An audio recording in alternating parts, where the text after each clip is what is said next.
இடைவிடாத அமர்வுக்கு உங்க எல்லாரையும் வரவேற்கிறதுல மகிழ்ச்சி அடைகிறோம். எங்களோட இணையிற உங்களுக்கு நாங்க இங்க தினமும் 7 மணிக்கு, அதாவது 365 நாளும் புத்தக மதிப்பாய்வு செய்யறோம். இன்னைக்கு நம்மளோட பேசுறவங்க ஸ்டாலின் ராமகிருஷ்ணன் அவர்கள்.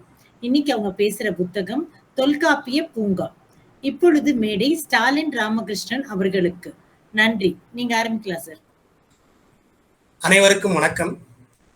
இந்த ஒரு அருமையான வாய்ப்பை வழங்கிய சேவா மேடம் அவர்களுக்கும் இந்த ரெட் ஃபோர்ட் அமைப்பிற்கும் இந்த நேரத்தில் நான் வணக்கத்தையும் என்னுடைய நன்றிகளையும் தெரிவித்துக் கொள்கின்றேன். இன்றைய கூட்ட நிகழ்வு 1603. இது போன்ற ஒரு நூல் உரையாடல், பல நூல்கள் குறித்த உரையாடல் நிகழ்ச்சியை நடத்துவது என்பது மிக ஒரு சிறப்புக்குரிய செயல். அந்த செயலை செய்து வரும் அமைப்பிற்கு என்னுடைய நன்றிகளையும் வாழ்த்துக்களையும் தெரிவித்துக் கொள்கின்றேன்.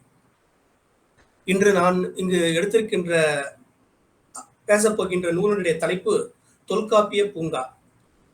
தொல்காப்பிய பூங்கா என்பது கலைஞருடைய அவர் எழுதிய நூல்களில் இது ஒரு முக்கியமான நூல் என்று கூறலாம். அதை பற்றி தான் அடுத்த ஒரு 30 அல்லது 40 நிமிடங்கள் அதை குறித்து தான் நான் உங்களோடு கலந்துரையாட இருக்கின்றேன். இந்த பவர் பாயிண்ட் பிரசன்டேஷனுடைய நோக்கம் இதை எளிமைப்படுத்தி கூறுவதற்காக. அப்படியே நான் கருத்துக்களை கூறலாம். அப்படி கூறும்போது இதில் உள்ள இலக்கண செய்திகளை புரியும் வகையில் எடுத்துக் கூறுவது சற்று கடினமாக இருக்கும்.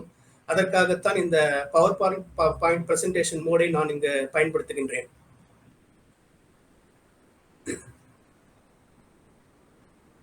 கலைஞரை பற்றி அனைவருக்கும் தெரியும். இருந்தாலும் சபை நாகரிகம் கருதி அவரை பற்றி ஒரு அறிமுகத்தை ஆரம்பித்து இப்போ வந்துருச்சு.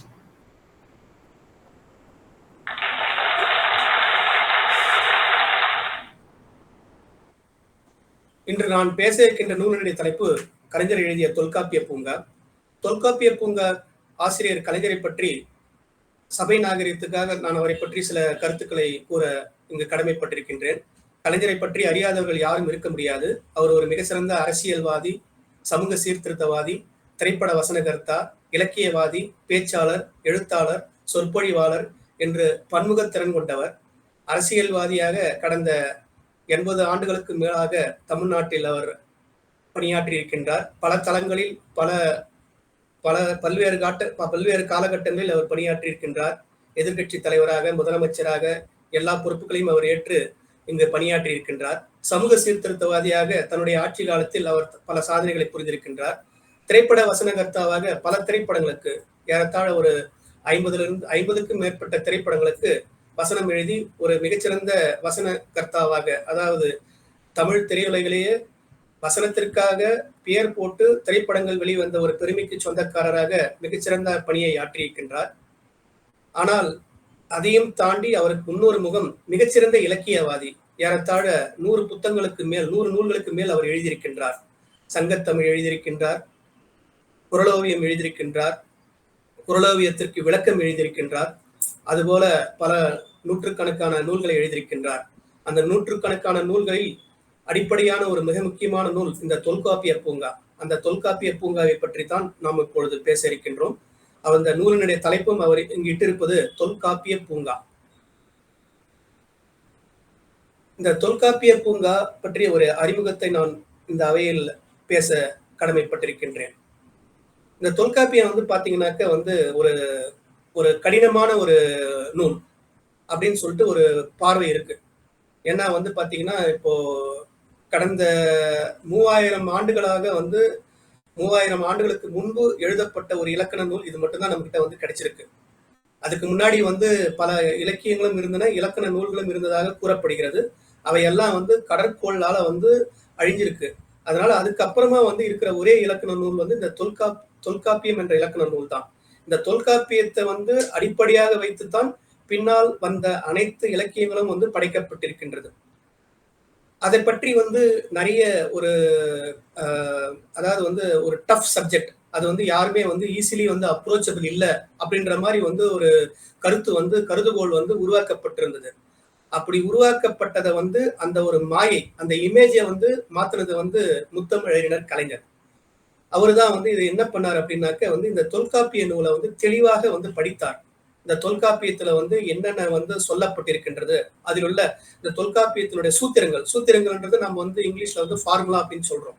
அந்த சூத்திரங்களை வந்து என்னென்ன சொல்லுது, இலக்கணம் வந்து எப்படி இருக்கு, அதை வந்து எந்த மாதிரி நம்ம வந்து பயன்படுத்தணும், எப்படி அது நம்மளுடைய பண்பாட்டை வந்து எப்படி வந்து எடுத்து கூறியிருக்கிறது, தமிழர்களுடைய வாழ்க்கை வரலாற்றை எப்படி எடுத்து கூறியிருக்கிறது அப்படின்றதெல்லாம் வந்து அந்த நூலை வந்து படித்து அந்த நூலுக்கு விளக்கம் எழுதிய பல பேராசிரியர்கள், சான்றோர்களுடைய நூல்களை படித்து நமக்கு வந்து இந்த தொல்காப்பிய பூங்கா அப்படின்ற ஒரு நூலை வந்து இங்க வந்து கொடுத்திருக்கின்றார். பொதுவாக வந்து ஒரு நூல் அறிமுகம் அப்படின்றத செய்யும் போது வந்து அந்த நூலை பத்தி நம்ம வந்து எல்லா விதமான பார்வையும் வந்து வைக்க வேண்டும். அதே பாணியில தான் வந்து கலைஞர் அவர்களும் வந்து இந்த நூலை, அதாவது அவர் எழுதிய தொல்காப்பிய பூங்கா நூலை பத்தி குறிப்பிடும் போது வந்து இந்த கருத்தை வந்து அங்க சொல்றாரு. என்ன சொல்றாரு அப்படின்னா வந்து தொல்காப்பியத்துல வந்து தற்போதைய வாழ்க்கை முறைக்கு ஏத்த, அதாவது போதுமான ஒத்துப்போகாத சில கருத்துக்கள் வந்து இருக்குது, வழிபாடு பற்றிய கருத்துக்கள் வந்து இருக்குது. ஆனா இதை பற்றியெல்லாம் வந்து தன்னுடைய பார்வை, அதாவது வந்து கலைஞர் தன்னுடைய பார்வையாக பார்க்காமல் தொல்காப்பியர், அதாவது தொல்காப்பியம் படைத்த தொல்காப்பியர் அவருடைய பார்வையிலே பார்த்து அவருடைய அந்த நூல்ல வந்து அவர் என்ன எழுதினாரோ அதனுடைய பார்வையிலே தான் வந்து நான் வந்து இந்த நூலை வந்து எழுதியிருக்கிறேன் அப்படின்றதா வந்து அவருடைய தன்னுடைய முன்னுரையில வந்து குறிப்பிட்டிருக்காரு. இங்க நம்ம வந்து கவனிக்க வேண்டிய செய்தி என்னன்னாக்க, கலைஞர் அவர்கள் வந்து பாத்தீங்கன்னாக்க கடவுள் நம்பிக்கை இல்லாதவர், அவர் வந்து ஒரு நாத்திக கொள்கை கொண்டவர். ஆனாலும் தொல்காப்பியத்துல வந்து இந்த கருத்துக்கள் இருக்கிறதுனால அவர் வந்து தன்னுடைய கருத்தை வந்து வலிந்து ஏற்றி கூறவில்லை. வலிந்து ஏற்று கூறாமல் அதனுடைய ஆசிரியருடைய பார்வையில தான் நான் வந்து இங்க விளக்க முற்பட்டிருக்கிறேன் அப்படின்ற கருத்தை வந்து தன்னுடைய முன்னுரையிலே வந்து இந்த நூலினுடைய முன்னுரையிலே வந்து அவர் வந்து நமக்கு விளக்கி காட்டியிருக்கிறார். அதோட ஒரு இந்த நூலை பத்தி வந்து ஒரு அற்புதமான ஒரு அருமையான கருத்தை வந்து இங்க குறிப்பிடுறாரு. தொல்காப்பியம் அப்படின்றது வந்து பலாக்கனி இருக்கு இல்லைங்களா, பலாப்பழம். அந்த பலாப்பழத்துல வந்து மேல வந்து அந்த தோல் வந்து இருக்கு. அந்த தோல் வந்து பாத்தீங்கன்னா ரொம்ப வந்து ரஃப் அண்ட் டஃபா, அதாவது கரடு முரடா இருக்கும். ஆனா அந்த பலாப்பழத்தை வந்து நம்ம உடைச்சி அதை நம்ம வந்து சாப்பிட்டோம்னா அந்த பலாச்சுளை வந்து ரொம்ப இனிப்பா இருக்கும், இனிமையா இருக்கும். அந்த மாதிரிதான் வந்து தொல்காப்பியம் வந்து மேம்போக்காக பார்க்கும்போது வந்து அது வந்து ரொம்ப கரடு முரடா இருக்குது, ஒரு மாதிரி வந்து புரிந்து கொள்வதற்கு கடினமாக இருக்குது அப்படின்ற மாதிரி நம்ம நினைத்தாலும் அவர் கூறியுள்ள அந்த சூத்திரங்கள், அந்த நூற்பாக்கள் வந்து நமக்கு வந்து ரொம்ப இனிமையா இருக்கு. அதை நம்ம வந்து படித்து கொண்டோம் என்றால், படித்து தெளிந்து புரிந்து கொண்டோம் என்றால் அதுக்கு நம்ம வந்து அது வந்து நமக்கு ரொம்ப எளிமையாக இருக்குது அப்படின்றத வந்து தான் குறிப்பிட்டிருப்பதாக இந்த நூல் மூலமா வந்து நமக்கு அவர் எடுத்து காட்டுறாரு. இந்த தொல்காப்பியம் வந்து நான் ஏற்கனவே குறிப்பிட்டபடி வந்து பாத்தீங்கன்னா ஏறத்தாழ வந்து 3000 ஆண்டுகளுக்கு முற்பட்டது அப்படின்றத வந்து தமிழ் ஆய்வாளர்கள் வந்து குறிப்பிடுறாங்க. சோ 3000 ஆண்டுகளுக்கு முற்பட்டது அப்படின்னாக்க வந்து அதுக்கு முன்பே வந்து தமிழ்ல வந்து இலக்கியங்கள் இருந்திருக்கின்றது, இலக்கணங்கள் இருந்திருக்கிறது அப்படின்றது வந்து நமக்கு வந்து ரொம்ப தெளிவாக தெரிந்திருக்கின்றது. இதை வந்து நம்ம தொல்காப்பியர் அவருடைய கூற்றின் மூலமாகவும் நம்ம வந்து இதை உணர்ந்து கொள்ளலாம். எப்படி உணர்ந்து கொள்ளலாம்னா வந்து அவர் அங்கங்க வந்து சில சொற்றொடர்களை வந்து பயன்படுத்தி இருக்கிறாரு. அந்த பயன்படுத்தியதன் மூலம் வந்து தொல்காப்பியத்திற்கு முன்பு வந்து நமக்கு வந்து இலக்கியங்கள் இருந்தன, இலக்கணங்கள் இருந்தன அப்படின்றத வந்து நம்ம வந்து புரிந்து கொள்ளலாம். இந்த பின்னணியை நான் வந்து சொல்றதுக்கு காரணம், இந்த அவையில வந்து நான் இதை குறிப்பிடுவதற்கு காரணம், நாம வந்து இந்த பல நூல்களை பத்தி வந்து இங்க பேசியிருக்கிறோம், பல நூல்கள் பத்தி விவாதிக்கின்றோம். அதாவது வந்து வரலாற்றை பற்றி பேசியிருக்கின்றோம், அல்லது கல்வியை பற்றி பேசியிருக்கின்றோம், எப்படி வந்து நம்முடைய சுய முன்னேற்றத்தை, செல்ஃப் டெவலப்மெண்ட், அதை எப்படி வந்து நம்ம முன்னேற்றிக் கொள்வது என்பதை பற்றி பல எழுத்தாளர்கள், பல ஆசிரியர்கள் எழுதியிருக்கின்ற நூல்களை பத்தி பேசியிருக்கின்றோம். ஆனா இந்த தொல்காப்பியத்தை பத்தி இங்க பேசுறதுக்கு வந்து ஒரு சிறப்பு காரணம் என்னன்னா, நம்முடைய தமிழ் மொழியினுடைய அடிப்படையா வந்து அடிப்படையான இலக்கண நூல் இதுதான். இதை பற்றி வந்து பல தலைகளில் வந்து பெரிதாக வந்து விவாதிக்கப்படவில்லை. அந்த விவாதிக்கப்படாத ஒரு பொருளை வந்து நாம வந்து இங்க வந்து விவாதிக்க வேண்டும். அது வந்து அனைத்து தரப்பினருக்கும் சென்று சேர வேண்டும். எப்படி இந்த நூல் ஆசிரியர் வந்து அனைத்து தரப்புக்கும் இது புரியுற மாதிரி வந்து எழுதியிருக்கிறாரோ, அதனுடைய செறிவு, அதனுடைய கருத்தாக்கம் வந்து அனைவருக்கும் சேர வேண்டும். அந்த ஒரு நோக்கத்துலதான் வந்து நான் இந்த நூலை வந்து இன்னைக்கு இங்க பேசுவதற்கு அந்த தலைப்பா வந்து எடுத்திருக்கிறேன். அது மட்டும் இல்லாம இப்ப நான் பேச போற எல்லா கருத்துக்களுமே வந்து இந்த நூலை குறித்து நான் வந்து ஒரு ஆய்வு கட்டுரை எழுதியிருக்கின்றேன். அந்த ஆய்வு கட்டுரை வந்து ஒரு பெரிய ஆய்வு கட்டுரை. அந்த பெரிய ஆய்வு கட்டுரையிலிருந்து சில கருத்துக்களை, அதாவது சில நூற்பாக்களை மட்டும் நான் இங்க வந்து, ஏனென்றால் ஒரு 40 அல்லது 50 நிமிடத்துல வந்து எல்லா கருத்துக்களையுமே வந்து இங்க வந்து பேசுவதற்கான வாய்ப்பு வந்து இருக்காது. அதை வந்து அனைவருக்கும் புரியும் வகையில் சொல்ல வேண்டும் என்ற ஒரு நோக்கத்தில் சில ஒரு நூற்பாக்களை மட்டும் எடுத்துக்கொண்டு நான் வந்து இங்க அந்த உரையை வந்து தொடர்ந்து பேச இருக்கின்றேன். அதுல வந்து இங்க நூலாசிரியர் வந்து என்ன குறிப்பிடுறாரு அப்படின்னாக்க வந்து தொல்காப்பியத்திற்கு வந்து பின்வரும் ஆசிரியர்கள், அதாவது பேராசிரியர்கள் அல்லது உரையாசிரியர்கள் வந்து விளக்கம் எழுதியிருக்கிறதா சொல்றாரு. இளம்பூரணர், நச்சினார்க்கினியர், சேனாவரையர், கல்லாடர், இவங்கெல்லாம் வந்து மிக முக்கியமான, அதுக்கு பின்னாடி நிறைய பேர் எழுதியிருக்கிறாங்க. ஆனா இந்த 4 பேர் தான் வந்து இவங்க எல்லாமே தொல்காப்பியர் வாழ்ந்த காலத்துல வந்து இல்ல, பிறகு வந்த சங்க காலத்தில், அதற்கு பிறகு வந்த இடைக்காலத்தில் இருந்தவர்கள் தான். இந்த தொல்காப்பிய எல்லா ஓலைச்சுவடிகளையும் எடுத்து அதனுடைய கருத்துக்களை வந்து படித்து ஆய்ந்து அதுக்கப்புறமா வந்து இவங்க வந்து அதற்கான விளக்கத்தெல்லாம் வந்து தெளிவாக சொல்லியிருக்கிறாங்க. இவங்க சொன்ன விளக்கத்தை வச்சுதான் வந்து பின்னால் வந்த உரையாசிரியர்கள் வந்து இந்த தொல்காப்பியத்தை பத்தி வந்து பலவிதமான விளக்கத்தை, அதற்கான உரிய விளக்கத்தை வந்து இங்க நமக்கு எல்லாருக்குமே வந்து இங்க சொல்லியிருக்கிறாங்க. தொல்காப்பியன்றது வந்து பாத்தீங்கன்னா எளிமையா சொல்லணும்னா வந்து எழுத்து, சொல், பொருள், யாப்பு, அணி, இந்த 5 இலக்கணத்தையும் வந்து நமக்கு வந்து விளக்கக்கூடிய ஒரு நூல். அதாவது வந்து எல்லாத்துக்குமே வந்து ஒரு ரூல்ஸ் அண்ட் ரெகுலேஷன் இருக்கும். அந்த மாதிரி வந்து ஒரு மொழிக்கு வந்து இப்படிதான் வந்து நம்ம எழுதணும், இப்படிதான் வந்து அதனுடைய படைப்பு வந்து இப்படிதான் இருக்கணும் அப்படின்றது சிம்பிளா நம்ம எளிமையா புரிஞ்சுக்கணும்னா அப்படி வந்து நம்ம வச்சுக்கலாம். அதை வந்து இங்க வலியுறுத்தி வந்து இப்படி குறிப்பிட்டிருக்கிறாரு அப்படின்றத எடுத்து காட்டினவங்க தான் இந்த உரையாசிரியர்கள். நமக்கு வந்து புரியுற மாதிரி வந்து எடுத்து காட்டியிருக்கிறாங்க. இந்த தொல்காப்பிய நூல் அமைப்பு, அதாவது வந்து இந்த டிசைன் ஆஃப் புக் அப்படின்னு சொல்றோம் இல்லையா, ஒரு நூல் எடுத்துக்கிட்டாக்க அந்த நூல் வந்து அதுக்கு ஒரு முன்னுரை இருக்கும், அதனுடைய பலவிதமான கட்டுரைகள் இருக்கும், அதுக்கப்புறம் வந்து ஒரு முடிவுரை இருக்கும். அந்த மாதிரி வந்து இந்த தொல்காப்பிய பூங்காவே வந்து ஒரு அமைப்புல வந்து முறையா வந்து அவர் வந்து எழுதியிருக்கிறார். எப்படி எழுதியிருக்கிறாருன்னா வந்து கிட்டத்தட்ட வந்து இவர் வந்து இந்த நூலை வந்து 2002 1 செப்டம்பர் மாதம் வந்து எழுத ஆரம்பித்து 3 அக்டோபர் 2002 வந்து முடிச்சிருக்கிறாரு. ஏறத்தாழ வந்து வெறும் ஒரு 33 நாட்களுக்குள்ள வந்து இந்த நூலை வந்து அவர் வந்து எழுதியிருக்கின்றார். ஆனா இந்த நூலை எழுதுவதற்கு அவர் வந்து பலவிதமான சிரமங்களை வந்து பட்டிருக்கின்றார். எப்படி பட்டிருக்கின்றார்னா, ஏறத்தாழ வந்து தமிழகத்தில் உள்ள அனைத்து தமிழ் சான்றோர்களை வந்து தொடர்பு கொண்டிருக்கின்றார். அவருடைய வாழ்ந்த காலகட்டத்தில் அவருடைய வயதுக்கு ஒத்தவர்கள், அவருடைய வயதுக்கு அதிகமானவர்கள், அவருடைய வயதுக்கு குறைவானவர்கள் என்று எல்லா தரப்பிலும் வந்து தமிழ் துறையில் தமிழாய்ந்த சான்றோர்கள், அதாவது வந்து தமிழ்ல வந்து டாக்டரேட் முடிச்சவங்க, தமிழ்ல வந்து ஆராய்ச்சி பண்ணவங்க, இலக்கணத்தை பத்தி ஆராய்ச்சி பண்ணவங்க, தமிழ் மொழி வல்லுநர்கள், இவங்க எல்லாருமே வந்து கலந்து அவங்க கிட்ட இருந்தாலும் வந்து கருத்துக்களை பெற்று, அது மட்டும் இல்லாம நான் ஏற்கனவே முன்னாடி குறிப்பிட்டபடி அந்த நான்கு உரையாசிரியர்கள் மட்டும் இல்லாம மற்ற உரையாசிரியர்களுடைய கருத்தையும் வந்து பெற்றுக்கொண்டு, அதன் பிறகு பேராசிரியர் இலக்குவனார், பேராசிரியர் மூவா, பேராசிரியர் வாசுப மாணிக்கினார், இவங்கெல்லாம் கூட வந்து பின்னாளில், அதாவது வந்து இந்த ஒரு 50 இருந்து 80 ஆண்டுகளுக்குள்ள வந்து இவங்கெல்லாம் வந்து ஆண்டுகளுக்கு முன்னாடி வந்து இவங்களும் வந்து தொல்காப்பியத்தை பத்தி பலவிதமான கட்டுரைகள் எழுதியிருக்காங்க. அந்த நூல்களை எல்லாம் படித்து ஆராய்ந்து இதை எல்லாத்தையுமே எடுத்துக்கிட்டு தான் வந்து தனக்கே உரிய பாணியில வந்து இந்த நூலை வந்து எழுதியிருக்கிறாரு. இதுல வந்து அவர் என்ன குறிப்பிடுறாருன்னா, இந்த 3 பொருள்களை மட்டும், அதாவது எழுத்து என்பதையும், சொல் அதிகாரம் என்பதையும், பொருள் அதிகாரம் என்பதையும், தொல்காப்பியத்துல வந்து இந்த 3 முக்கியமான அதிகாரங்கள் இருக்கு.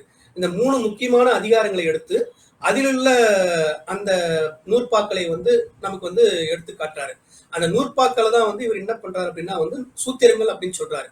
ஏறத்தாழ வந்து இந்த நூல்ல வந்து அவர் வந்து 100 சூத்திரங்கள், அதாவது நமக்கு எளிமையா புரியணும்னா 100 ஃபார்முலா, அந்த பாக்கள் அப்படின்றது என்னன்னாக்க வந்து பாடல்களை தான் வந்து பண்டைய காலத்துல வந்து அந்த தமிழ்ல வந்து பாக்கள் அப்படின்னு சொல்றாங்க.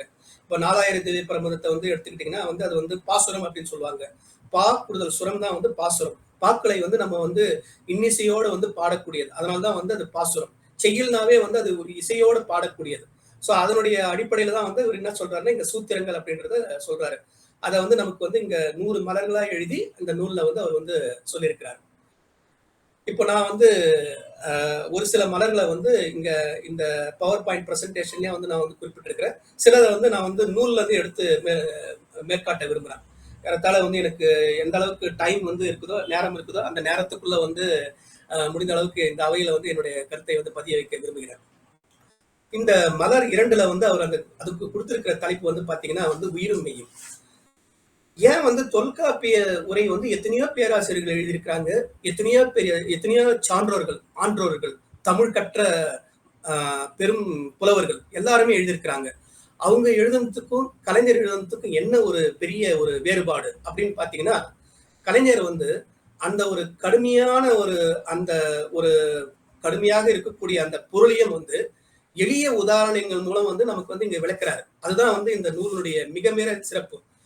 கலைஞரை பொறுத்த வரைக்கும் வந்து எல்லா விதமான ஒரு இந்த இலக்கியங்களும் வந்து இலக்கியங்களே வந்து பொதுவாக வந்து அது மக்களுக்கானதான் இலக்கியம். நீங்க எந்த மொழியில எடுத்துக்கிட்டாலும் வந்து பாத்தீங்கன்னா வந்து மக்களுக்கு பயன்படக்கூடியதுதான் வந்து இலக்கியம் அப்படின்றது ஒரு வரையறை இருக்கு. அதனால வந்து எல்லா இலக்கியங்களும் வந்து எளியவர்களையும் சென்றடைய வேண்டும். படித்தவர்களை மட்டுமல்ல, மிக நன்கு படித்தவர்களை மட்டுமல்ல, படிக்காதவர்களையும் பாமரர்களையும் சென்றடைய வேண்டும் என்ற நோக்கத்துலதான் வந்து அவர் வந்து இதை எளிமைப்படுத்தி எழுதியிருக்கின்றார். அந்த எளிமைப்படுத்துறது வந்து எப்படின்னா, ஒரு கதை சொல்லுதல் அல்லது எளிமையான ஒரு விளக்கத்தை சொல்லி அதன் மூலம் வந்து சொல்ல வைக்கக்கூடிய கருத்தை வந்து புரிய வைத்தல். இதுதான் வந்து அவர் வந்து பின்பற்றக்கூடிய ஒரு முறையாக, அதாவது பாணியாக வந்து இருந்தது. இப்ப இந்த இடத்துல வந்து பாத்தீங்கன்னா வந்து ஒரு ஒரு சின்ன ஒரு கதை மாதிரி அந்த கதையை வந்து ஒரு இயல்பாக நடக்கக்கூடிய சம்பவத்தை வச்சு நமக்கு வந்து ஒரு இந்த இந்த பாவனுடைய அந்த நூற்பாவனுடைய விளக்கத்தை வந்து நமக்கு வந்து இங்க எடுத்துக்காட்டுறாரு. அதுல வந்து பாத்தீங்கன்னாக்க வந்து அவருடைய நம்ம குறும்பை வந்து நிச்சயமா வந்து இதுல வந்து நம்ம ரசிக்கலாம். எப்படி அது கேட்கிறாரு வாங்க அப்படியே பார்ப்போம். ஒரு வகுப்பறை நடந்து கொண்டிருக்கின்றது. அந்த வகுப்பறையில வந்து பாத்தீங்கன்னாக்க வந்து மாணவர்கள் இருக்கிறார்கள். அந்த மாணவர்களை பார்த்து வந்து ஆசிரியர் கேட்கிறாரு. என்ன கேட்கிறாரு? உயிர் எழுத்துக்களை எப்படி நினைவில் வைத்துக் கொள்கிறீர்கள் அல்லது எப்படி நினைவில் வைத்திருக்கிறீர்கள் அப்படின்றது வந்து ஒரு கேள்வியா கேட்கிறார். அதற்கு வந்து மணிவாசகன் சொல்லிட்டு ஒரு பக்திமயமாக பக்தி பழம்பாக இருக்கிற ஒரு மாணவன் வந்து சொல்றாப்ல. என்ன சொல்றாப்ல? நான் வந்து இதை வந்து முருகனை வச்சு ஞாபகம் வச்சுக்குவேன், முருகனை வச்சு நினைவுல வச்சுக்குவேன். ஏன் வந்து முருகனை வச்சு நினைவுல வச்சுக்கன்னு சொல்றாரு? முருகனுக்கு வந்து 12 கைகள், அதனால வந்து நான் வந்து உயிர் எழுத்துக்கள் வந்து 12 அப்படின்னு சொல்லிட்டு நான் நினைவில் வைத்துக் கொள்வேன் என்று பதிலளிப்பதாக சொல்றாரு. அந்த நூல்ல வந்து அவர் இப்படி பதிவு பண்ணியிருக்கிறார். அடுத்தது வந்து பாத்தீங்கன்னா பூங்கொழில்ன்ற ஒரு மாணவி. அந்த மாணவி வந்து என்ன சொல்றாங்க? நான் வந்து இந்த உயிரெழுத்துக்கள் 12 அப்படின்றத வந்து குறிஞ்சி மலர் இருக்கு இல்லையா, அந்த குறிஞ்சி மலர் வந்து பாத்தீங்கன்னா 12 ஆண்டுகளுக்கு ஒரு முறைதான் வந்து மலரும். அதனால வந்து அந்த குறிஞ்சி மலரை வந்து நான் வந்து நினைவில் வைத்துக் கொண்டு உயிரெழுத்துக்கள் வந்து, அதாவது தமிழ் மொழியில் உள்ள உயிரெழுத்துக்கள் வந்து 12 அப்படின்றத நினைவில் கொள்வேன் அப்படின்ற மாதிரி பதில் சொல்வதாக தன்னுடைய நூல்ல வந்து அவர் வந்து குறிப்பிட்டிருப்பார். அடுத்ததாக திருப்பி வந்து அதே ஆசிரியர் வந்து அதே மாணவர்களை பார்த்து இன்னொரு ஒரு கேள்வி கேட்கிறாரு. என்ன கேட்கிறாரு? தமிழ்ல வந்து மெய் எழுத்துக்களை வந்து எப்படி நினைவில் வைத்திருக்கீங்க அப்படின்னு சொல்லிட்டு. அதாவது உயிரெழுத்துக்கள் வந்து ஆ முதல் அக்வரை தொடங்குவது, மெய் எழுத்துக்கள் அப்படின்றது இக்கு அப்படின்ற இதுல இருந்து வந்து ஆரம்பிப்பது. அதுக்கு வந்து மீண்டும் வந்து அந்த மணிவாசகன் வந்து ஏற்கனவே அவர் குறிப்பிட்டபடி அந்த பக்தி பழம்பான அப்படின்ற ஒரு அந்த ஒரு கேரக்டரை வந்து அவருக்கு வந்து கொடுத்திருக்காரு. அதனால வந்து அவன் தன்னுடைய பக்தி மயமா என்ன சொல்றான் அப்படின்னா, ஐயப்பன் சாமி கோயில் வந்து, அதாவது சபரிமலை கோயில், சபரிமலை ஐயப்பன் கோயில், அந்த கோயிலுடைய எண்ணிக்கை, அந்த படிக்கட்டுகளுடைய எண்ணிக்கை வந்து 18. அதனால வந்து நான் வந்து 18 நினைவில் கொண்டு மெய்யெழுத்துக்கள் வந்து 18 அப்படின்னு சொல்லிட்டு என்னுடைய நினைவில் வந்து வைத்துக்குவேன் அப்படின்னு சொல்லிட்டு அவனுக்கே உரிய பாணியில வந்து மணிவாசகனுக்கே உரிய பாணியில சொல்வதாக அங்கு பதிவு பண்ணியிருக்கிறாரு. அடுத்ததுதான் வந்து நம்ம மிக முக்கியமாக கவனிக்கணும். பூங்கொழி அப்படின்ற அந்த மாணவி கிட்ட வந்து கேட்கிறாரு. அப்ப ஆசிரியர் வந்து அந்த மாணவி கிட்ட கேட்கும்போது அந்த மாணவி என்ன பதில் சொல்றா அப்படின்னா, சேரன் செங்குட்டுவன் வந்து கண்ணகிக்கு சிலை வைக்க கல் கொண்டு வர குயிலாலுவும் என்ற இடத்துல வந்து இது வந்து சேரர்கள் வந்து அங்க வந்து அதாவது இன்னைக்கு இருக்கிற வட இந்தியாவுக்கு சென்று அங்க வந்து கனக விசயரை வந்து தோற்கடித்தாங்க. அந்த வரலாற்று செய்தியை வந்து இங்க வந்து அவர் வந்து குறிப்பிடுறாரு. அதாவது வந்து ஒரு பக்கம் வந்து அவருக்கு ஏற்பில்லாத ஒரு கருத்தாக அந்த மத சார்ந்த கருத்தையுமே வந்து இங்க வந்து ஒரு நேர்மறையாக குறிப்பிட்டு, அதே மாதிரி வந்து இன்னொரு செய்தியை, வரலாற்று செய்தியை, தமிழர்களுக்கு தேவையான ஒரு வரலாற்று செய்தியை வந்து இங்க குறிப்பிட்டு அதன் மூலமா வந்து தான் சொல்ல வரக்கூடிய கருத்தை, அதாவது வந்து தொல்காப்பியத்துல வந்து தொல்காப்பியர் என்ன கருத்து சொன்னாரோ அதை வந்து இங்க நமக்கு புரியுற மாதிரி எளிமைப்படுத்தி சொல்றாரு. அத வந்து அந்த வரலாற்று கூற்றுப்படி வந்து என்னன்னா, அங்க சேரன் செங்குட்டுவன் வந்து அங்க அந்த கனக விசயரை வந்து தோற்கடித்த நேரம் வந்து 18 நாழிகை. அந்த 18 நாழிகைக்கு வந்து நான் வந்து நினைவில் வைத்துக் கொண்டு மெய்யெழுத்துக்கள் 18 என்று நான் நினைவில் வைத்துக் கொள்வேன் அப்படின்னு சொல்லிட்டு இந்த பூங்கொழி சொல்வதாக தன்னுடைய அந்த தொல்காப்பிய பூங்கா நூலில் வந்து கலைஞர் அவர்கள் வந்து பதிவு செய்திருக்கின்றார். இதன் மூலமாக வந்து அவர் வந்து எத்தகைய அந்த 2 விதமான கருத்துக்களையும் குறிப்பிட்டு அதன் மூலம் எல்லா தரப்பிற்கும் அனைத்து இதை படிக்கிறவங்க எல்லாருமே வந்து எளிமையாக புரிந்து கொள்ளலாம். உயிரெழுத்துனா 12, மெய் எழுத்துனா 18 அப்படின்றத வந்து எல்லாருமே வந்து எளிமையாக புரிந்து கொள்ளலாம். அதை வந்து தனக்கே உரிய அந்த குறும்பான பாணியில வந்து இந்த நூல்ல வந்து அவர் வந்து அழகாக வந்து பதிவு பண்ணியிருக்கின்றார். இந்த இப்ப நான் வந்து சொன்னேன் இல்லைங்களா, அந்த சூத்திரம் அப்படின்றது அந்த சூத்திரம் தான் இது. இந்த சூத்திரத்துக்கு தான் இந்த முன்னாடி இருக்கிற விளக்கத்தை வந்து சொல்லியிருக்கிறாரு. இதை வந்து தன்னுடைய மலர் 2ஆக மொத்தமாக வந்து 100 மலர் எழுதியிருக்கிறதுல இது வந்து மலர் 2. நான் வந்து எல்லாமே தேர்ந்தெடுத்து தான் வந்து இங்க குறிப்பிட்டிருக்கேன். ஏன்னா எல்லா மலர்களையுமே வந்து நான் இங்க குறிப்பிட முடியாது. அதனால வந்து அந்தந்த சில மலர்கள் நான் எதெல்லாம் இந்த அவையில் பதிவு செய்ய விரும்புகிறோனோ அந்த மலரை மட்டும் நான் இங்க எடுத்துக்கொண்டிருக்கின்றேன். இதுல வந்து பாத்தீங்கன்னா அந்த சூத்திரம் இதுதான். அவுகார இருவாய் பன்னீர் எழுத்தும் உயிர் என மொழிபர். இது வந்து பாத்தீங்கன்னா எழுத்து அதிகாரத்துல வந்து 8வது நூற்பாக அமைந்திருக்கின்றது. அதாவது வந்து இதனுடைய பொருள் என்னன்னா, ஆ முதல் அவ் வரை இருக்கக்கூடிய உயிர் எழுத்துக்கள் வந்து 12. அந்த 12க்கான அந்த சூத்திரம் அப்படின்றதுதான் வந்து இந்த குறிப்பிட்ட இந்த நூற்பா. அடுத்ததாக நாகார இருவாய் பதின் எண் எழுத்தும் மெய் என மொழிபர். அதாவது வந்து இக்கு முதல் இன் வரை 18 மெய் எழுத்துக்கள் இருக்கின்றது அப்படின்றத வந்து இந்த சூத்திரம் இந்த நூற்பா குறிப்பிடுவதாக குறிப்பிட்டு, இதை வந்து இப்ப நம்ம வந்து இது மட்டுமே நம்ம இப்ப படிக்கணும்னு நினைச்சாக்க இதை வந்து எத்தனை பேரால படிச்சு புரிஞ்சுக்க முடியும் அப்படின்றது வந்து ஒரு கேள்விக்குறிதான். ஏன்னா வந்து இது எழுதப்பட்ட காலம் 3000 ஆண்டுகளுக்கு முன்பு. இந்த ஒரு இதை வந்து இந்த இந்த இந்த வரிகளை நாம வந்து படிக்கும் போது வந்து உண்மையிலே வந்து இது வந்து புரிந்து கொள்வது வந்து கடினம்தான். இந்த ஒரு கடினமான ஒரு செய்தியை வந்து நமக்கு எளிமைப்படுத்துவதற்காகத்தான் வந்து அந்த முன்னாடி குறிப்பிட்ட அந்த ஒரு உரையாடல் பகுதியை குறிப்பிட்டு நமக்கு எளிய முறையில வந்து இங்க புரிய வைத்திருக்கின்றார். இதுதான் வந்து மலர் 2க்கு வந்து அவர் கொடுத்திருக்கக்கூடிய விளக்கம். அடுத்ததாக நான் வந்து மலர் 3 வந்து எடுத்திருக்கேன். இந்த மலர் 3ன்றது வந்து வணிகத்திறன் அப்படின்றத பத்தி ஒரு தலைப்புல இருக்கு. இது வந்து இன்னைக்கு காலகட்டத்துக்கு வந்து நம்ம வந்து ஒப்பிட்டு பார்க்கலாம். ஏன்னா இன்னைக்கு வந்து பாத்தீங்கன்னா வந்து பிசினஸ் மேனேஜ்மெண்ட் பத்தி வந்து நிறைய புக்ஸ் வந்து இருக்கு. அதை பற்றி வந்து நிறைய பேர் sales management, sales and process management இந்த மாதிரி வந்து நிறைய ஆத்தர்ஸ் வந்து நிறைய நூல்களை வந்து எழுதியிருக்கிறார்கள். அதுல வந்து பாத்தீங்கன்னாக்க வந்து அது போல வந்து ஒரு 3000 ஆண்டுகளுக்கு முன்பு அதை பற்றிய ஒரு கருத்து இருக்கிறது, அதை பற்றியும் ஒரு கருத்து சொல்லப்பட்டிருக்கின்றது அப்படின்றதுதான் வந்து இந்த மலர்ல வந்து அவர் வந்து விளக்குறாரு. இது வந்து எப்படி வந்து அவர் வந்து நமக்கு விளக்குறாரு அப்படின்னாக்க வந்து ஒரு 3-4 கேரக்டர் இருக்குது. அங்க வந்து அந்த கேரக்டர்ஸ் வந்து இருக்கு. அந்த கதையில வந்து ஒரு 4 பங்களிப்பாளர்கள் இருக்கிறாங்க. அவங்கள வச்சு நமக்கு வந்து இங்க விளக்குறாரு. ஒருத்தர் வந்து புத்தகம் விற்பனை செய்யும் விற்பனையாளர், அதாவது வந்து புக் செல்லர். அதுக்கப்புறம் வந்து அவருடைய மகன் இருக்காப்ல, அந்த புக் செல்லருடைய மகன். அடுத்தது வந்து புத்தகம் வாங்க வந்தவர், அதாவது வந்து பையர். அதுக்கப்புறம் வந்து அவங்க மகள் இருக்காங்க, அதாவது அந்த பையனுடைய டாட்டர். இவங்களுக்கு இடையே நடக்கக்கூடிய ஒரு உரையாடலை வச்சு வந்து இந்த மலர், அதாவது இந்த மலர்களுடைய அந்த நூற்பாவை பத்தி நமக்கு வந்து விளக்குறாரு. அந்த புத்தக விற்பனையாளர் பெயர் வந்து பாத்தீங்கன்னா கோகுலே. புத்தக விற்பனையாளர் மகன் பெயர் வந்து அருணன். புத்தகம் வாங்க வந்தவருடைய பெயர் வந்து கண்ணகியின், அதாவது வந்து அந்த அந்த வாங்க வந்தவர் வந்து அந்த கண்ணகின்ற பெண்ணினுடைய தந்தை. இந்த இந்த இந்த கதாபாத்திரத்தினுடைய தந்தை அவர். அந்த கண்ணகின்றவங்க வந்து அந்த புத்தகத்தை வாங்க வந்த தந்தையினுடைய 18 வயது மகள், டீனேஜ் பெண் அவங்க.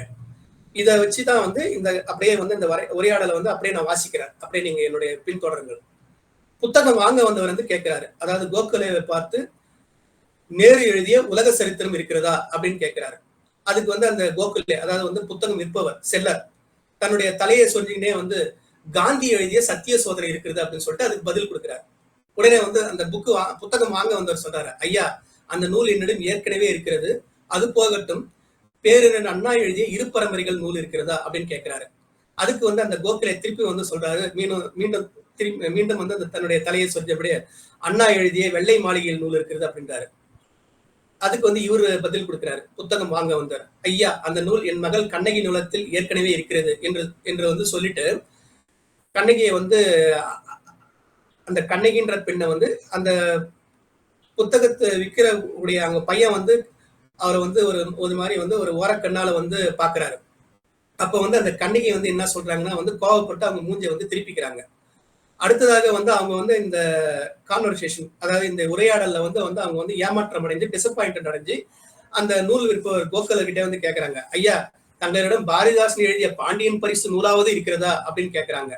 அதுக்கு வந்து அந்த நூல் விற்கிறவர் சொன்ன இல்லைங்களா கோகலே, அவங்களுடைய மகன் அருணன் வந்து கண்ணை சிமிட்டி கொண்டு ஒரு மாதிரி வந்து குறும்பாக, நம்முடைய சென்னை பாஷையில் சொல்ல போனால் வந்து நெக்கலாக பாரதிதாசன் எழுதிய எதிர்பாராத முத்தம் இருக்கிறது அப்படின்னு சொல்லிட்டு பதில் சொல்லிட்டு அசடு வழியா பல்லு இடிக்கிறாப்ல. அதுக்கு வந்து உடனே வந்து இந்த பெண்மணி வந்து என்ன சொல்றாங்கன்னா, கண்ணகி உடனே அதுக்கு தமிழச்சியின் கத்தி இருக்கிறது அப்படின்னு சொல்லிட்டு, அதுவும் பாரதிதாசன் தான் எழுதுனது அப்படின்னு சொல்லிட்டு கோபம் பொங்க வந்து சொல்றாங்க. இந்த பதிலை கேட்ட உடனே வந்து அருணுடைய முகம் வந்து சுருங்கி, மூஞ்சி வந்து வாடி போயிடுது, முகம் வந்து வாடி போயிடுது. அதுக்கப்புறம் தான் வந்து புத்தகம் வாங்க வந்து அந்த கண்ணகியின் தந்தை வந்து சொல்றாரு, ஐயா என்ன ஐயா எந்த புத்தகம் கேட்டாலும் இல்லைன்றீங்க, எதை கேட்டாலுமே வந்து நீங்க வந்து எல்லாமே வந்து வித்துடுச்சுன்னு சொல்றீங்க, அப்ப என்னதான் புத்தகம் வந்து உங்ககிட்ட இருக்குது அப்படின்னு சொல்லிட்டு அவர்கிட்ட வந்து ரொம்ப வந்து ஒரு ஏமாற்றத்தோட வந்து அந்த புத்தக வியாபாரியிடம், அந்த நூல் வியாபாரியிடம் வந்து கேட்கிறாரு. அதுக்கு வந்து அந்த நூல் வியாபாரி இருக்கக்கூடிய கோகுலே வந்து புன்னகைத்துக் கொண்டே சொல்றாரு, ஐயா இது வந்து தொல்காப்பியத்தின் வழிகாட்டுதல் அப்படின்னு சொல்றாரு. உடனே வந்து தொல்காப்பியத்தின் வழிகாட்டுதலா, என்னையா நூல் இருக்கிறதுக்கும் தொல்காப்பியத்துக்கு என்னையா சம்பந்தம், இது ஏதோ வந்து நீங்க வந்து ஒரு தொடர்பே இல்லாத மாதிரி பேசுறீங்களே அப்படின்ற ஒரு ஆச்சரியத்துல வந்து அவர் வந்து அதை கேட்கிறாரு. அதுக்கு வந்து அவர் வந்து விளக்கம் சொல்றாரு. யாரு? அந்த நூல் விற்கக்கூடிய கோகுலே சொல்றாரு, அதாவது தங்களிடம் பொருள், இந்த இடத்துல வந்து பொருள்ன்றது புத்தகம், நூல் வாங்க வருபவர்களிடம் அவர்கள் கேட்டது இல்லை என்று சொல்லாமல் தங்களிடம் என்ன இருக்கிறதோ அதை சொல்லி விற்பனை செய்தால் வணிகம் பெருகும் என்று தொல்காப்பியத்தில் சொல்லப்பட்டிருப்பதாக விளக்கமாக எடுத்துரை, அதை வந்து அவருக்கு வந்து விளக்கி சொல்றாரு.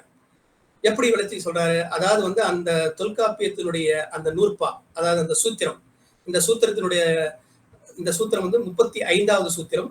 இது வரக்கூடிய அதிகாரம் சொல்லதிகாரம். எப்பொருளாயினும் அல்லது இல் எனின் அப்பொருள் அல்லா பிரிது பொருள் கூறல். இது வந்து நம்ம இந்த இந்த உரையாடலை சொன்னதுனால வந்து இந்த வரிகளை வந்து நம்ம வந்து கொஞ்சம் எளிமையாக புரிந்து கொள்ளலாம். இன்னொரு முறையை நான் வந்து இதை படிக்கிறேன். எப்பொருளாயினும் அல்லது இல் எனின் அப்பொருள் அல்லா பிரிது பொருள் கூறல். இததான் வந்து இன்னைக்கு நம்ம வந்து நம்ம கண்டெம்பரரின்னு சொல்றோம் இல்லையா, இந்த காலகட்டத்துல வந்து நம்ம வந்து பார்த்தாலும் வந்து எந்த ஒரு வணிகமாக இருந்தாலும், அதாவது எந்த ஒரு பிசினஸ் சினாரியாவாக இருந்தாலும் இந்த நூற்பா படிதான் நடக்குது. அதாவது வந்து இன்னைக்கு வேற விதமாக நடந்தாலும் அதனுடைய அடிப்படை கருத்து வந்து இதுதான். இதுதான் வந்து தொல்காப்பியரும் வந்து 3000 ஆண்டுகளுக்கு முன்பே குறிப்பிட்டிருக்கிறாரு அப்படின்றத வந்து கலைஞர் வந்து இந்த ஒரு நூற்பாவுக்கு மேற்குறிப்பிட்ட ஒரு ஓமியை கூறி மிக அற்புதமாக நமக்கு வந்து புரியும் வண்ணம் வந்து இந்த இந்த நூற்பாக்கு விளக்கத்தை வந்து நமக்கு எடுத்து சொல்லியிருக்கிறாரு இந்த இந்த மலர் 3ல.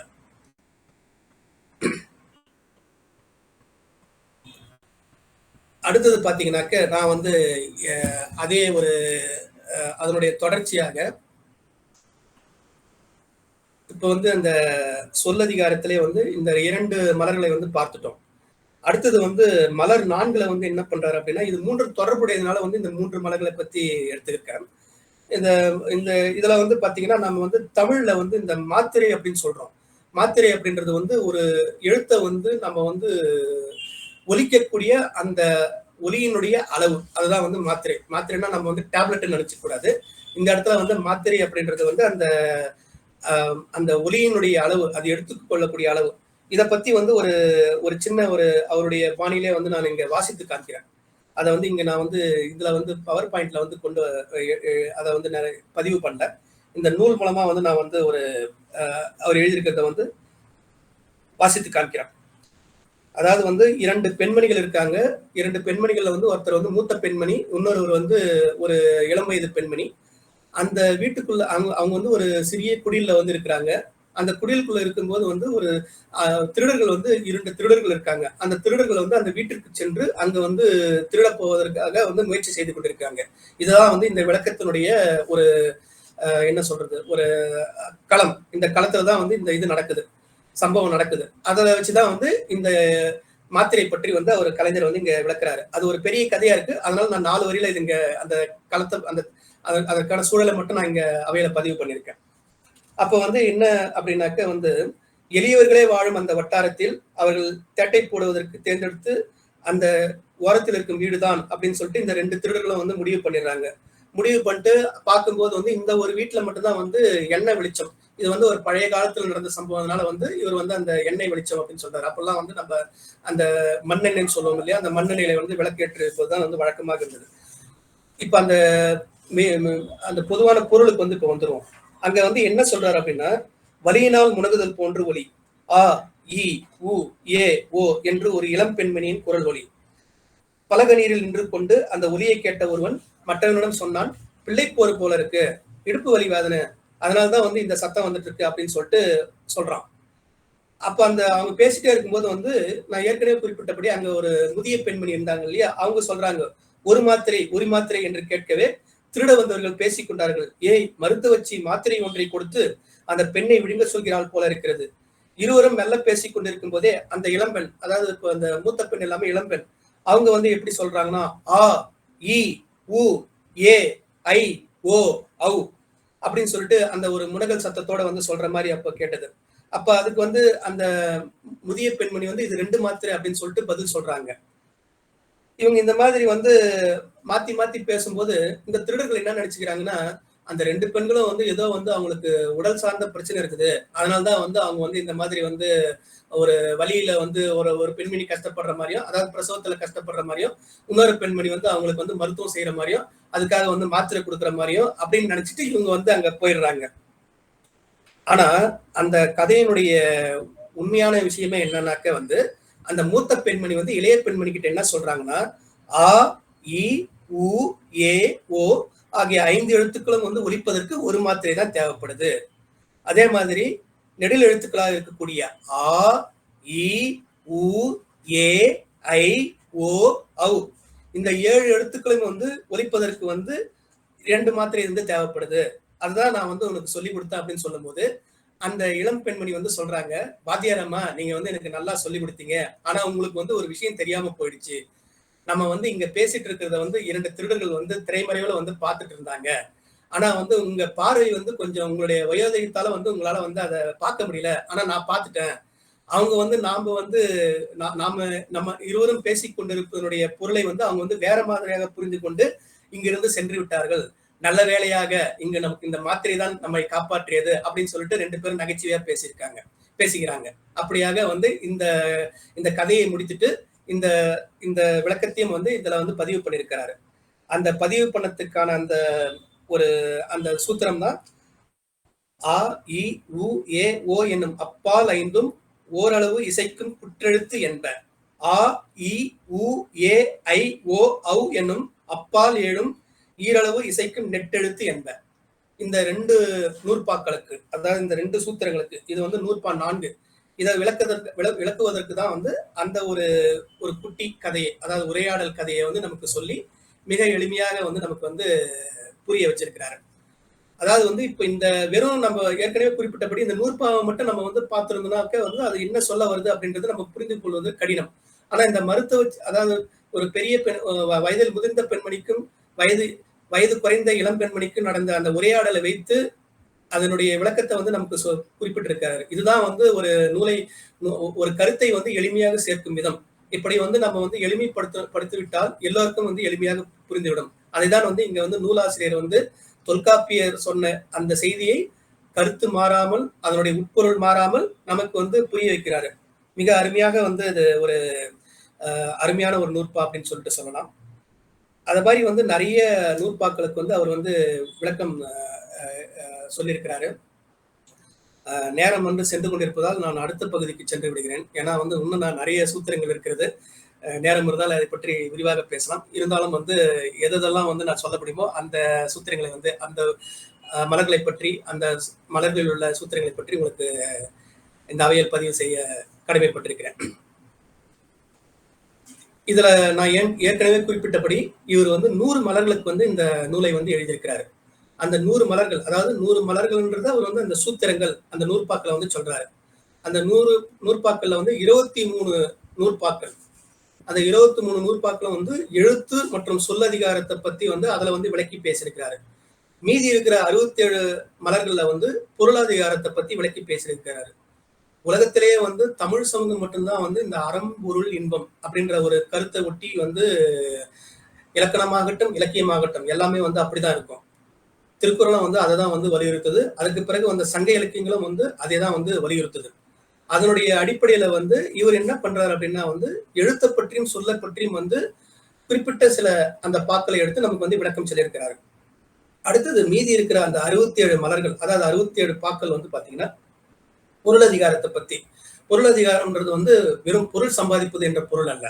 அதாவது வந்து நம்ம வந்து அகம் சொல்றியா, அகம் புறம், இந்த இலக்கியங்கள் சங்க இலக்கியங்கள் பேசிய அந்த ஒரு கருத்தை தான் ஒட்டி தான் வந்து இந்த 67 பாக்கள்ல இருக்கிற பாக்களை வந்து மேற்கோள் காட்டி அதை வந்து நமக்கு வந்து இங்க வந்து விளக்கி பேசியிருக்கிறாரு.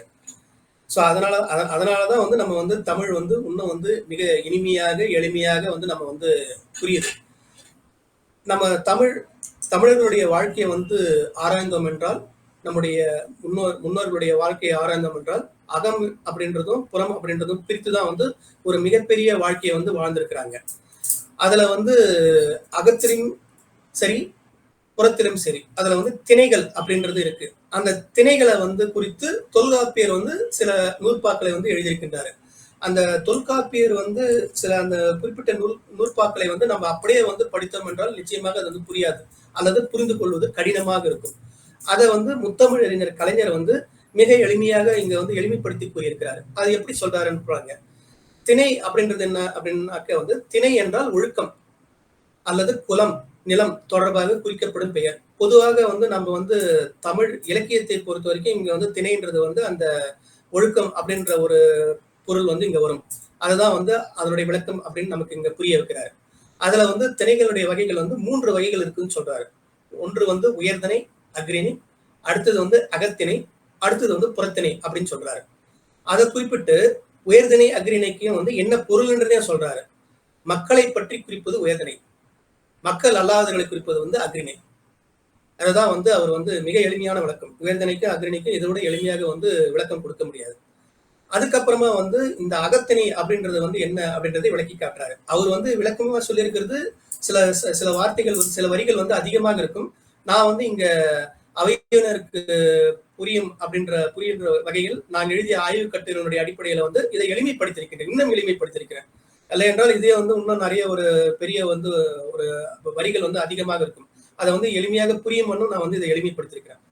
இந்த அகத்திணைன்றது என்ன அப்படின்னு சொல்றாருன்னா, தலைவனுக்கும் தலைவிக்கும் இடையே உள்ள காதல், ஊடல், பிரிவு மற்றும் இல்வாழ்க்கை பற்றி வந்து பேசுறதுதான் வந்து அகத்திணை அப்படின்னு சொல்றாரு. சங்க இலக்கியங்கள் எல்லாமே வந்து இதுதான் வந்து பேசியிருக்கு. திருக்குறளும் வந்து இதுதான் வந்து பேசியிருக்கு. அதற்கு பின்னாடி வந்த இலக்கியங்களும் இதைதான் பேசியிருக்கு. பக்தி இலக்கியங்களும் வந்து இதுதான் பேசியிருக்கு. பக்தி இலக்கியங்களை வந்து 4000 பிரபந்தம், 11 ஆழ்வார்கள் உட்பட 12 ஆழ்வார்கள் உட்பட ஆண்டாள் உட்பட எல்லாருமே வந்து இந்த தலைவன் தலைவி இதை பத்தி தான் வந்து அவர்கள் வந்து பேசியிருக்கிறாங்க. இந்த அகத்திணையில வந்து என்னென்ன உட்பிரிவுகள் வருது, நான் இது வந்து ஒரு சிறிது நீண்ட நெடிய விளக்கம்.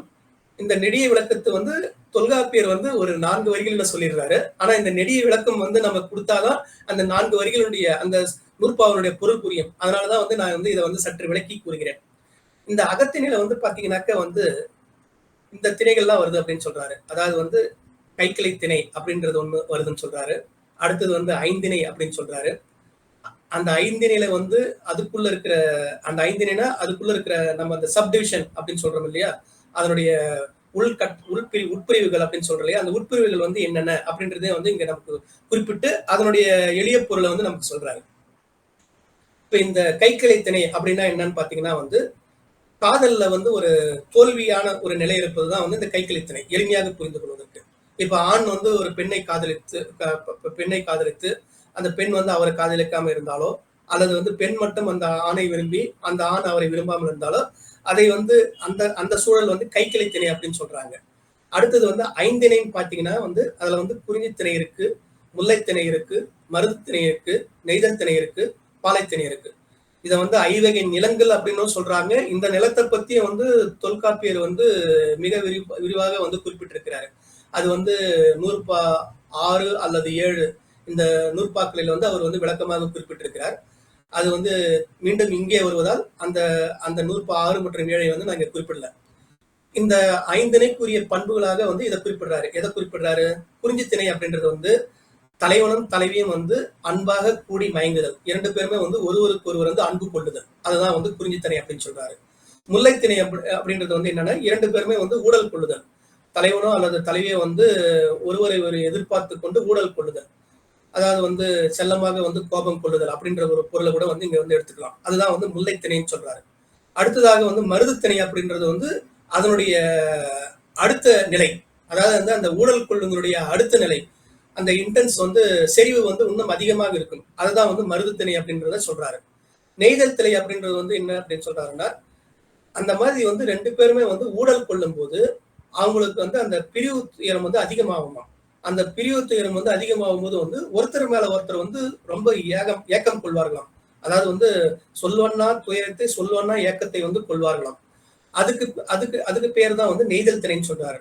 அடுத்தது வந்து பாலைத்திணைனா என்னன்னு சொல்றாருன்னா வந்து தலைவனும் தலைவியும் ஒன்று சேர்ந்து பிறகு பிரிந்து விடுவது. அதாவது வந்து 2 பேரும் கூடி பின்பு பிரிந்து விடுவது. இதுதான் வந்து இந்த பாலைத்திணனுடைய பொருளாக வந்து சொல்றாரு.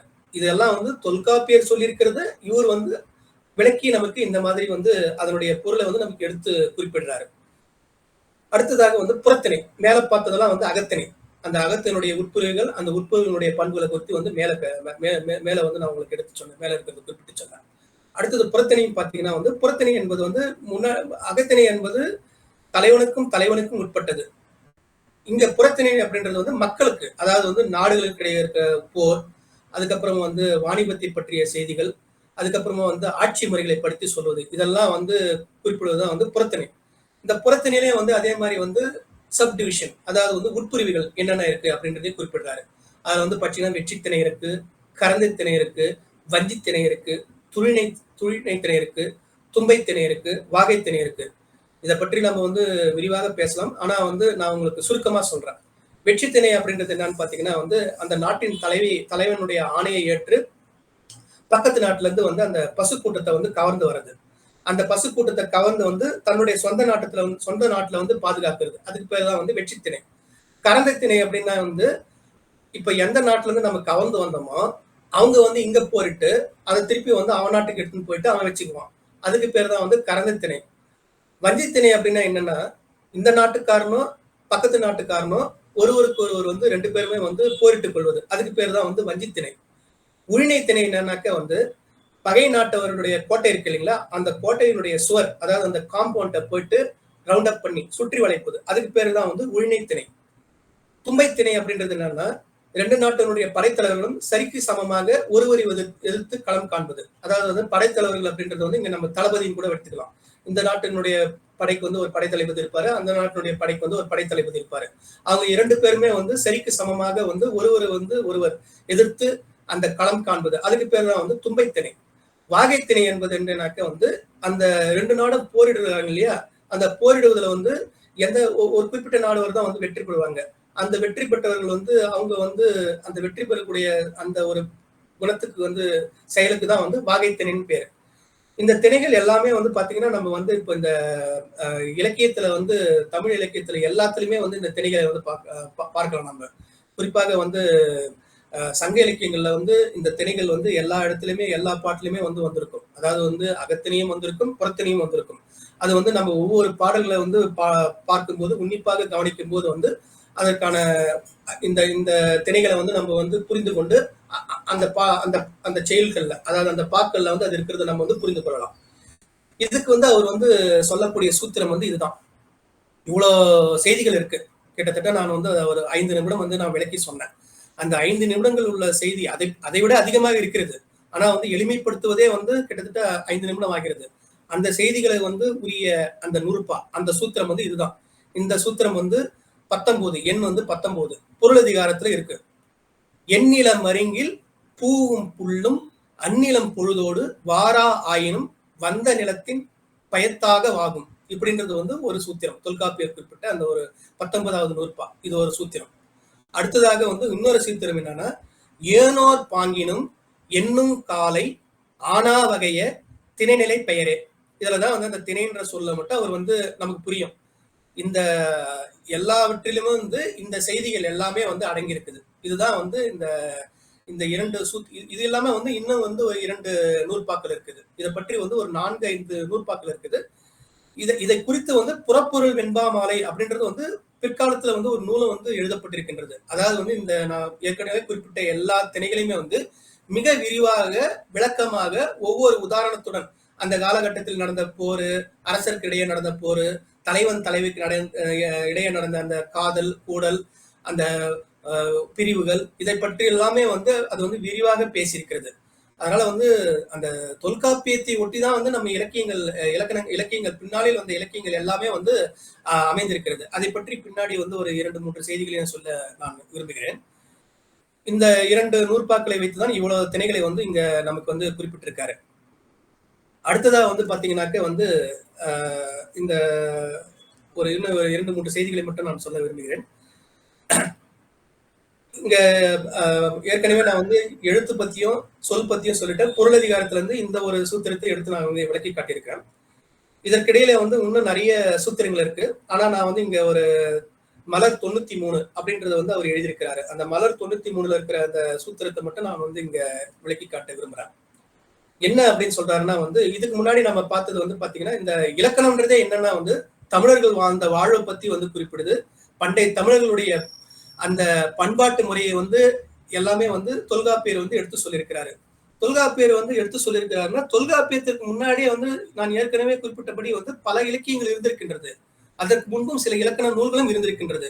அதை எப்படி வந்து நம்ம புரிஞ்சுக்கிறது அப்படின்னா என்ப, என்மனார் போன்ற சொல் மூலமா வந்து தொல்காப்பியர் வந்து இந்த தொல்காப்பியத்துல குறிப்பிடுவதாக அதற்கு உரை எழுதிய எல்லா சான்றோர்களும் பின்னாளில் கலைஞர் உட்பட எல்லாருமே நமக்கு வந்து அதை தெளிவுபடுத்திருக்கிறாங்க.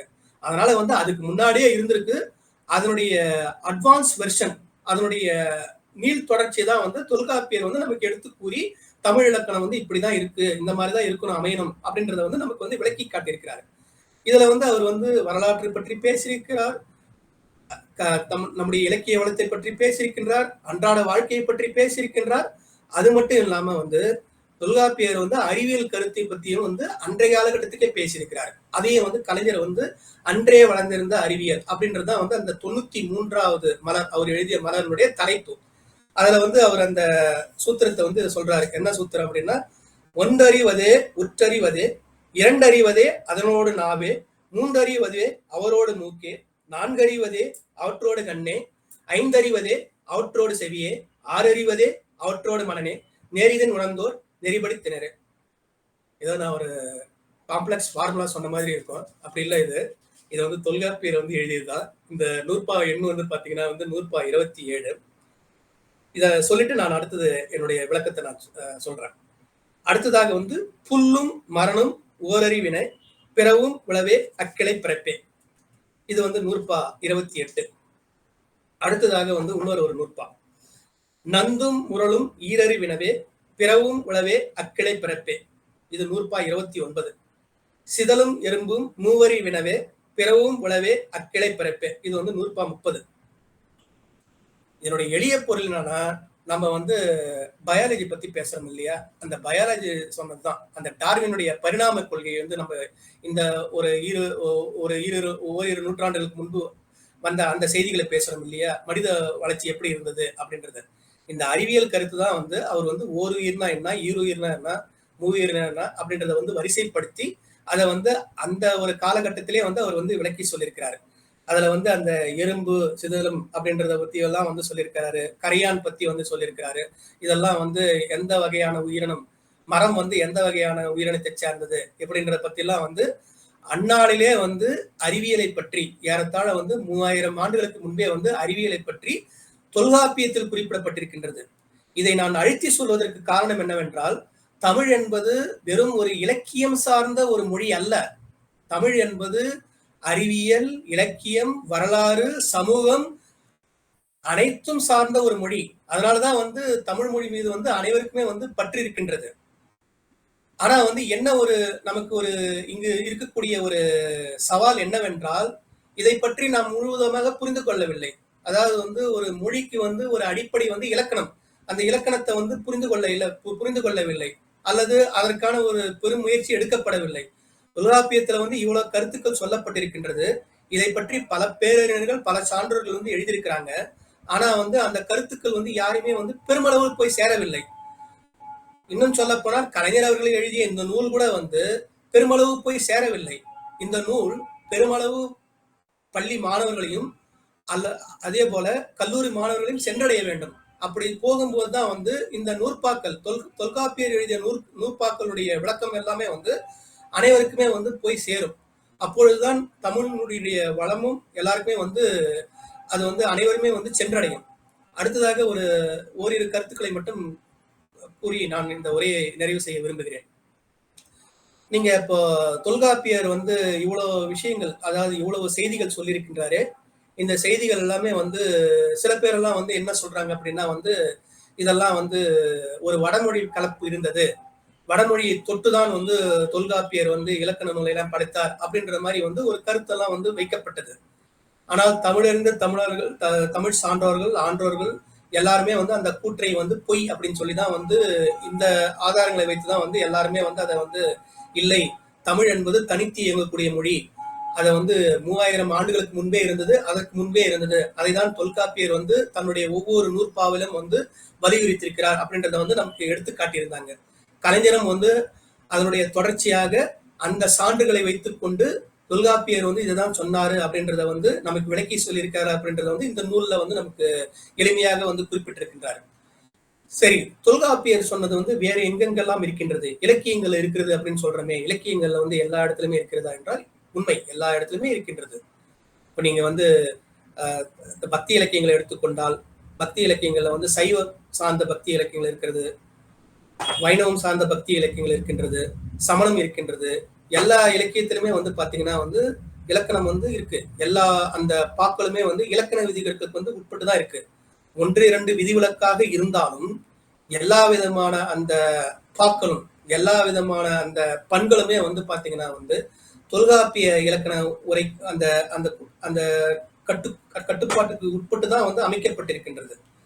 ஒரு எளிமையாக புரிய வேண்டும் என்று சொன்னால் ஆண்டாள் வந்து 4000 திவ்ய பிரபந்தத்துல வந்து திருப்பாவை என்ற ஒரு பகுதியை வந்து எழுதியிருக்கின்றார். அது வந்து பாத்தீங்கன்னா திருப்பாவையில வந்து ஒரு நூல், குறுநூல் அப்படின்னு கூட சொல்லலாம். 4000 திவ்ய பிரபந்தமே வந்து பல நூல்களுடைய தொகுப்பு. அதுல வந்து அந்த திருப்பாவையில வந்து அங்கு பயன்படுத்தப்பட்டிருக்கின்ற அந்த எல்லா அந்த பாக்களுமே அவரால் எழுதப்பட்டிருக்கின்ற எல்லா பாக்களுமே வந்து தொல்காப்பிய இலக்கண விதிகளுக்கு உட்பட்டுதான் இருக்கின்றது. தொல்காப்பிய இலக்கணம் சொல்லக்கூடிய அந்த பா வகைக்குள் இருக்கின்றது. அதே போல வந்து அந்த அசை சீர் எழுத்துக்கள் எல்லாமே வந்து அதனுடைய அவர் குறிப்பிட்ட அந்த ஒரு இலக்கண வரையறைக்குள் தான் இருக்கின்றது. அது மட்டுமல்லாமல் வந்து தொல்காப்பியம் சொல்லக்கூடிய பல செய்திகளையும் வந்து அந்த பாக்கள் வந்து கொண்டிருக்கின்றது. அதாவது வந்து கதவை திற அப்படின்னு சொல்லிட்டு ஒரு கருத்து உண்டு. அது வந்து ஒரு தனி ஒரு தலைப்பு. அது வாய்ப்பு ஏற்படும் போது நான் வந்து பின்னாளில் வந்து உங்களுக்கு சொல்றேன். அதை பற்றிய கருத்துக்கள் எல்லாம் கூட வந்து ஒட்டிய வந்து ஆண்டாள் வந்து தன்னுடைய திருப்பாவை பாசுரங்கள்ல வந்து எழுதியிருக்கிறாங்க. அதனால வந்து இது எதுவுமே நமக்கு வந்து தேவை அன்று அப்படின்றது கிடையாது. இது எல்லாமே நமக்கு தேவை. அந்த தேவை வந்து அனைவருக்கும் பயனுள்ளதாக இருக்க வேண்டும். ஒரு மொழி வந்து வளமாக இருக்க வேண்டும் என்றால் அந்த மொழி வந்து இலக்கணத்தில் மிக வலிமை மிக்கதாக இருக்க வேண்டும். தமிழ் மொழி வந்து இலக்கணத்தில் மிக வலிமை மிக்கது, தனித்து இயங்கக்கூடியது. உலகத்தில் உள்ள பிற மொழிகளை நாம் ஒப்பிடும்போது இது வந்து வெறும் நம்ம வந்து ஒரு உணர்ச்சி மயமாகவோ உணர்ச்சி போக்காகவோ வந்து சொல்லவில்லை. தமிழ் மொழியினுடைய அடிப்படை வந்து அப்படிதான் இருக்கு. அது மாதிரிதான் வந்து அமைந்திருக்கின்றது. அந்த நான் அந்த மாத்திரை பற்றி வந்து பாத்தீங்கன்னாக்க நான் ஏற்கனவே அந்த குறிப்பிட்டபடி இது பற்றி பேராசிரியர் கவிக்கோ அப்துல் ரஹ்மான் வந்து ஒரு பெரிய ஒரு அதை குறித்து ஒரு பெரிய நூலையே எழுதியிருக்கின்றார். அதாவது வந்து வடமொழியை ஒரு சொல்லை ஒரு வார்த்தையை வந்து உச்சரிப்பதற்கு ஆகின்ற அளவு, அதே போல வந்து தமிழ் மொழியினுடைய ஒரு சொல்லை ஒரு வார்த்தையை உச்சரிப்பதற்கான அளவு, இதையெல்லாம் வந்து ஒப்பிட்டு தமிழ் மொழி வந்து எப்படி வந்து சிறந்ததாக இருக்கிறது அப்படின்றத வந்து அவர் குறிப்பிட்டிருக்கின்றார். இதெல்லாம் வந்து அந்த தொல்காப்பியத்தினுடைய தொடர்ச்சி தான். அதனால வந்து இந்த தொல்காப்பியம் அப்படின்றத வந்து அனைவரையும் சென்றடைய வேண்டும். ஏன்னா முடிச்சிடறேன் மேடம். இந்த தொல்காப்பிய பூங்காவனுடைய கருத்து வந்து எல்லாரையுமே வந்து எளிமையாக வந்து சென்றடைய வேண்டும். அந்த சென்றடையக்கூடிய நோக்கத்துலதான் வந்து கலைஞர் அவர்கள், முத்தமிழர் என்கிற கலைஞர் அவர்கள் இந்த நூலை வந்து எழுதியிருக்கின்றார். இந்த நூலை வந்து அனைவருமே வந்து படிக்க வேண்டும். குறிப்பாக இன்றைய இளைய தலைமுறைகள், மாணவர்கள் மற்றும் கல்லூரி மாணவர்கள், பள்ளி மாணவர்கள் எல்லாருமே வந்து இதை வந்து படிக்க வேண்டும்.